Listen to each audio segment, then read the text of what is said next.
অবসপ্ত রিয়ার মিনাল আওয়াল স্যার আপনার কাছে আসতে চাই অনেকগুলো প্রসঙ্গ নিয়ে। সেটি হচ্ছে যে ভারতের, যেটা হুমায়ুন কবির ভাই শেষ করলেন, যে ভারতের রাজনীতিতে অথবা বাংলাদেশ প্রসঙ্গে ভারতীয়দের সামরিক বা বেসামরিকদের ব্যক্তিদের মনে যে বাংলাদেশের রাজনীতি এবং এই রাজনীতিকে কেন্দ্র করে সেখানে যে উত্তাপ ছড়াচ্ছে, এবং এই প্রসঙ্গ ধরে প্রশ্নটি হচ্ছে যখন এই বৈঠকটি হবে আগামীকালকে এই আলোচনা যখন চলছিল তখন আমরা বিএসএফের গুলিতে পঞ্চগড়ে একজন নিহত হয়েছেন সেই উদাহরণ বা দৃষ্টান্ত আমাদের কাছে আছে। পাশাপাশি সার্জিক্যাল স্ট্রাইকের একটা প্রসঙ্গ, সেটিও সামাজিক যোগাযোগ মাধ্যমে আলোচনা আছে।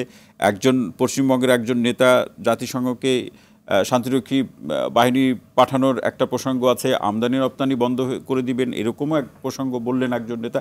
সব কিছু মিলে নিরাপত্তার প্রশ্নে এগুলো কতটা কোনো আমি আবার বারবার সেই ভয় বা দুশ্চিন্তার ওই শব্দের উপরেই আস্থা রাখতে হচ্ছে আলোচনার প্রেক্ষাপটে শুনতে চাই।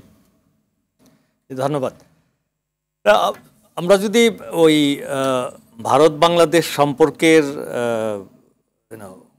পুরো ক্যানভাসটা দেখি তো এটা ওই অনেকটা ওয়েস্টার্ন মুভির মতো আর কি। ওই যে ওয়েস্টার্ন মুভি যেটা গুড ব্যাড অ্যান্ড আগলি, তো দ্যাট আর থ্রি এলিমেন্টস।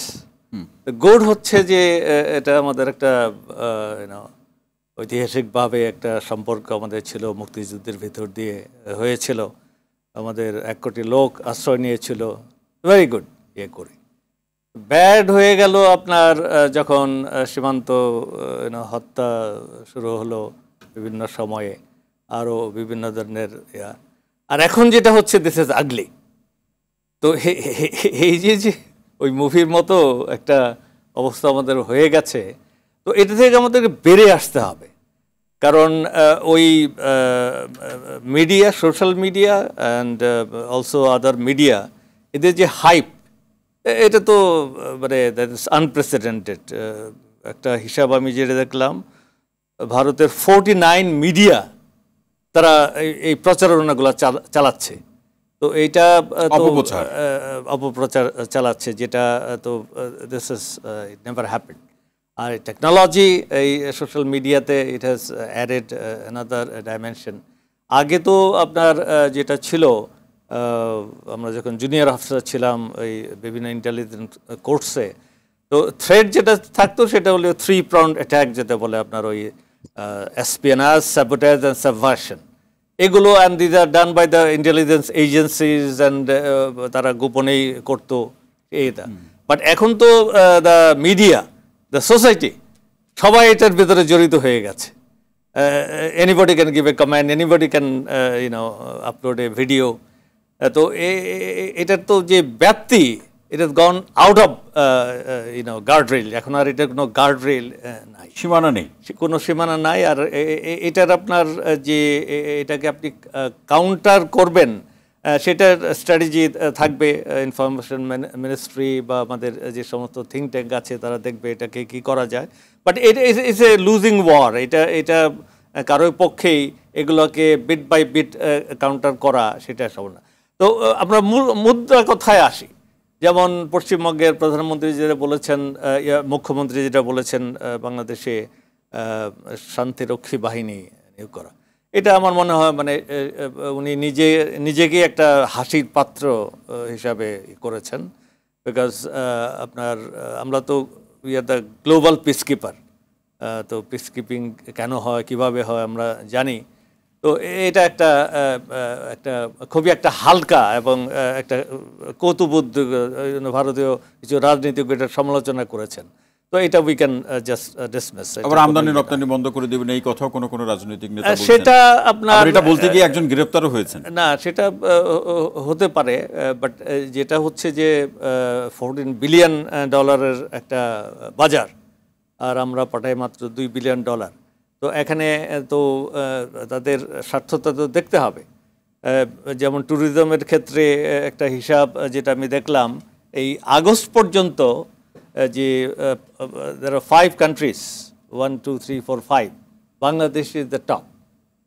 মানে বাংলাদেশ ছিল আপনার 21%, USA 17.4, UK 10.8, Canada and then Australia.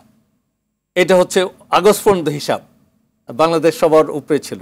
তো এই যে রেভিনিউ তারা পাচ্ছিল, ওই কলকাতা আপনারা দেখেছেন যে ওরা তো এখন মিটিং করে ইয়ে করছে এটা। আর ওই নিরাপত্তার বিষয়ে দেখতে হলে আমাদের যে ক্যানভাসটা সেটাতে আমরা ফেরত যাই।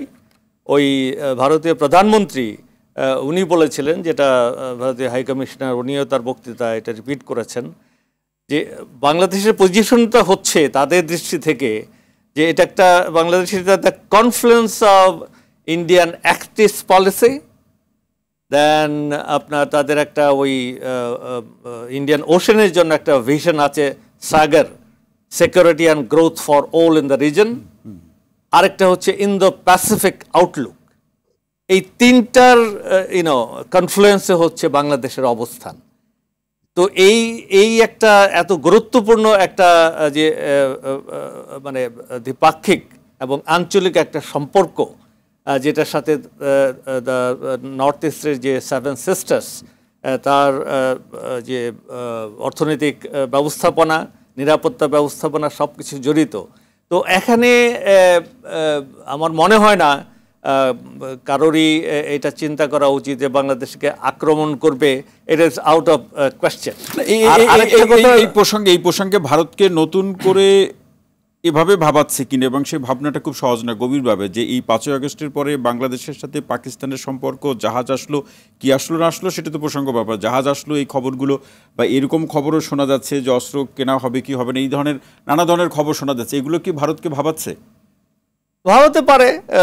আপনার যেহেতু পাকিস্তানের সাথে আমাদের সম্পর্ক খুব একটা উষ্ণ ছিল না, বাট আপনি যদি সম্পর্কের মাত্রাটা দেখেন, হোয়াট ইজ দ্য ভলিউম, আমরা বোধহয় পাঠাই $79 মিলিয়ন আমাদের এক্সপোর্ট, আর পাকিস্তান অ্যারাউন্ড 800 মিলিয়ন ইম্পোর্ট আমরা করি, মানে পাকিস্তান ইজ এন অ্যাডভান্টেজ। তো এটা তো কোনো ভলিউম না, এটা নিয়ে তো এত হইচই করার কোনো মানে কারণ দেখি না আর কি। আর আমাদের কি বা গেইন করার আছে পাকিস্তানের সাথে এই বাণিজ্যের মাধ্যমে? বাট যেটা হচ্ছে যে ভারতের নেতৃত্বের জন্য ইট উইল বি মানে বাংলাদেশকে কোনোভাবে নিরাপত্তার চাপে ফেলা, it will be loss for them, কারণ এটা সম্ভব না। আরেকটা জিনিস যেটা শুধু ভারত না, সবাইকে খেয়াল রাখতে হবে যে Bangladesh is the only country in south Asia rather than the reason যেটা একটা মুক্তিযুদ্ধের মাধ্যমে এসছে। তো এটার যে আমাদের যে দেশাত্মবোধ, যে ধরনের কমিটমেন্ট এই স্বাধীনতা সার্বভৌমত্ব রক্ষার্থে, এটার কোনো ম্যাচ কোথাও নাই। তো যার ফলে এইটা এখন যদি আমরা একটা ওই বিন কাউন্টস যেটা বলে আর কি, কার কটা এয়ারক্রাফট আছে, কার কটা জাহাজ আছে, এটা করে আপনি যে শক্তি আমাদের আছে, যে ক্ষমতা আমাদের আছে, এটার কারণ নাই। তো এইভাবে কারোর জন্য অ্যাডভেঞ্চারে যাওয়া উচিত হবে না। সম্পর্ক এবং আস্থার থেকে বড় শক্তি কি হতে পারে? আর সম্পর্কটা যে হচ্ছে অন ইন্টারেস্ট, আমরা আরো শুনবো ইন্টারেস্ট। এই ইন্টারেস্টে কোনোভাবেই ভারত বা কারোরই বাংলাদেশকে একটা মানে নিরাপত্তার ফাঁদে ফেলা, নিরাপত্তার প্রশ্নে ফাঁদে ফেলা বা চাপে রাখা, ইন্টারেস্ট তার